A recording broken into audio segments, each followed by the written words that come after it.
This is a project that we developed last year. We identified two groups that we thought could work together. There was a group from the town hall, Lurgan Town Hall, which would be a Protestant community, and our own group in Taghnevan, which is a Catholic community. As we all know, there is much division still in our little country, whether we call it Northern Ireland or Ireland. And part of my project has been to look at the divisions both intra-community and inter-community in Lurgan. Olive, through her International Fund for Ireland, funded a programme which we called In the Beginning, and we brought in tutors and looked at the history of Ireland up until about the 1920s. So it was so successful, we decided that this year we'd bring in another few people. This part of the programme is now called Now and Then. So we're bringing that from sort of the 20s up to the current day, and trying to record people's stories. It's part of our shared history programme, and it's looking at what is the shared history that we have as older citizens within Lurgan. We're sort of very interested in local history as opposed to general history. Lurgan's a very historical place, and with our particular age group, they have loads of stories because a lot of them remember the Second World War and growing up during that period, and it's important to record those stories. We're allowing people a space to explore their own history within their own local town, part of the history that they may never have experienced before. There's actually 3 groups working together here at the moment. It's been very successful. They have so much in common and they're quite willing to share their stories.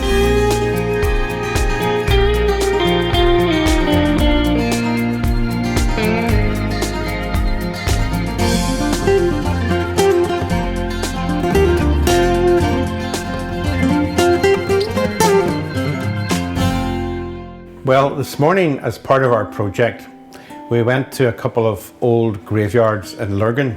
They were both really fascinating, and the first one we went to was Docher Graveyard, which is not too far from the railway line. It's a Catholic graveyard going back many, many years, and it stimulated a lot of stories and a lot of memories from people. And I'm going to ask a few of the ladies here today if anything came to mind for them when they were walking around Docher Graveyard. I have a great photograph at home of my great-great-grandfather and his wife.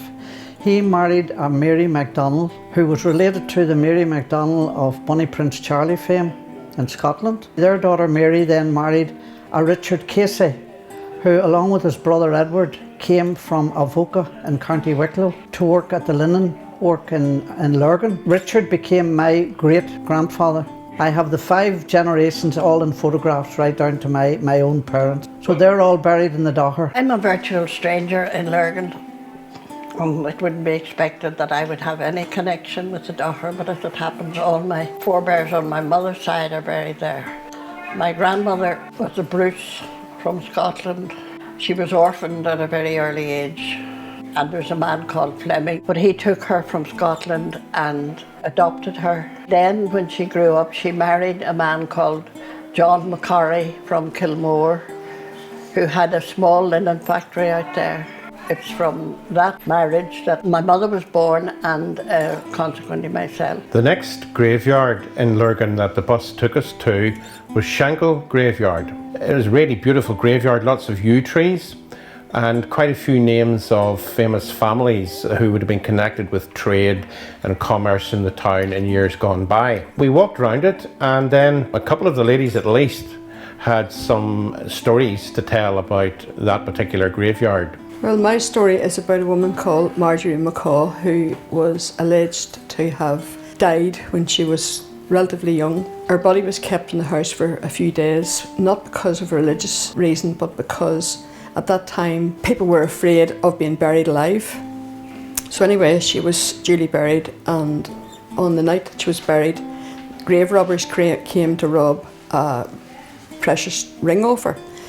And when they went to cut the ring off her hand, she wakened up and they scarpered out of the grave, and she got out of the grave and went home. So she knocked the door of the house, and her husband said to one of the family who was there, "If I didn't know your mother was dead, I'd think that was her knock." And he opened the door and he passed out cold because it was her. She was standing at the door. So the legend is then that she lived on and had at least one other child, and then eventually died. And her grave, there's a new modern marker on it that says lived once, buried twice, but that was originally on the old headstone in the graveyard. There's a headstone of Miles Riley. He was a great-grandson of an Irish chieftain, and whenever King William's troops were encamped in Scarva, he helped get food through to them. So as a result, King William gifted Scarva domain to him, and he's buried in Shankill. It was really interesting looking around the graveyards today to see in bygone times how many people died really young. I think we noticed the graves of people who died at an old age, but there were a lot of people whose children died maybe just at 1 or 2 years of age. I thought that was interesting and quite sad. It was also interesting to see sometimes a family was buried and their name was on a gravestone, but also the townland that they came from, almost as if you automatically knew who the family were in a very close-knit community.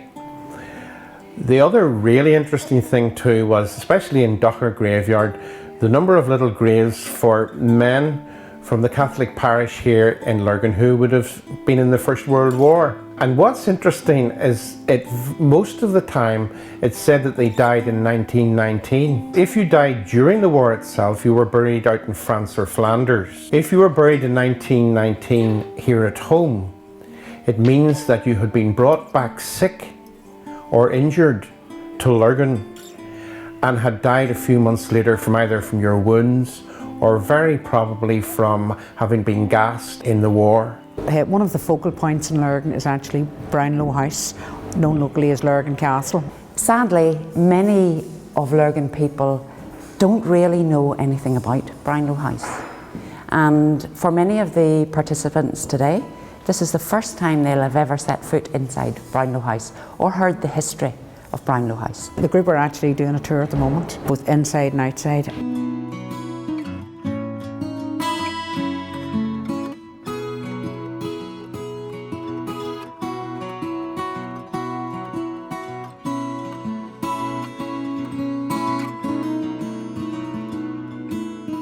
I was in my teen years when war broke out.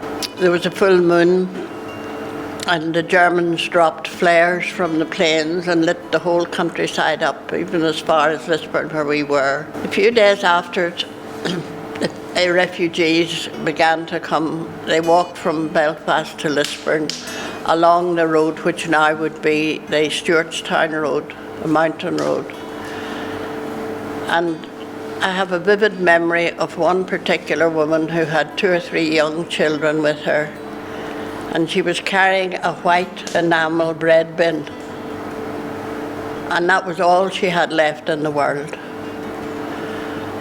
They made their way up to a small orange hall which was quite near where I lived,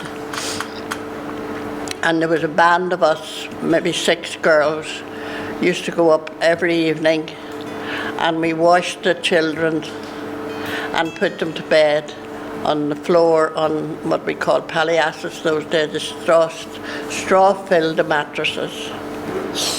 And that went on for maybe 2 or 3 weeks. They drifted back to Belfast, and then that was the end of that episode. My grandfather soldiered in the First World War, and he helped to bring the wounded and the dead men in, and he says he lost a lot of friends, but there's a lot of his friends survived. Now then he's a painter and decorator, and then he came home and he worked on the LMS railway down York Road. Now there was a scaffolding and there's 3 men up on it, and they fell and was taken to the hospital, and when he came out, one leg was shorter than the other, but he survived. He lived into his 80s. When my grandfather had been on the RIC, and he was stationed in various places and eventually ended up in Armagh, where he met my grandmother. And in 1921, when they were in the RIC, 1921 I think they had the option of either remaining in the RIC, which would have been for the south of Ireland, or becoming a part of the RUC. for the north of Ireland.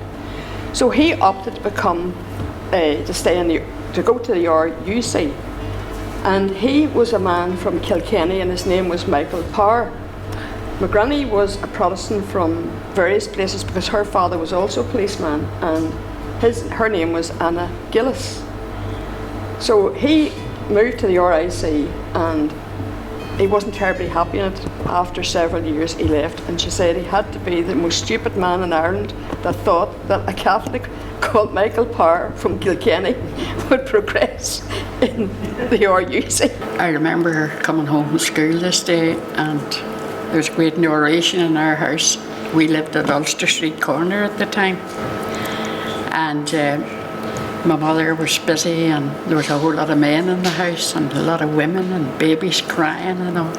But we were landed with 23 evacuees, and some of them were from Belfast and some of them in the outskirts of Belfast and all. But we became friendly with them and kept friends with some of them over years. And my mother had to go up to the old hospital at the back of the Lurgan hospital at the moment, and she got extra coupons, I can remember that, and told where to go to. And then this big van arrived down at our house with about 20 blankets, dark grey utility mark on them. We made great friends with all those people, and then at night when the siren went, I can remember the late Dean O'Hagan. He used to get the bells rung in the chapel so that anybody that had nowhere to go when the sirens were going, they went down to the chapel to pray. There is very much more that joins us up together than there is that divides us, but we need to capture those stories. The conclusion of the programme then, because we're sort of trying to focus and record personal stories, is going to culminate in a visit to the City Hotel in Armagh for the Bard of Armagh Festival, which is a whole storytelling festival. So we're looking forward to hearing more outrageous stories.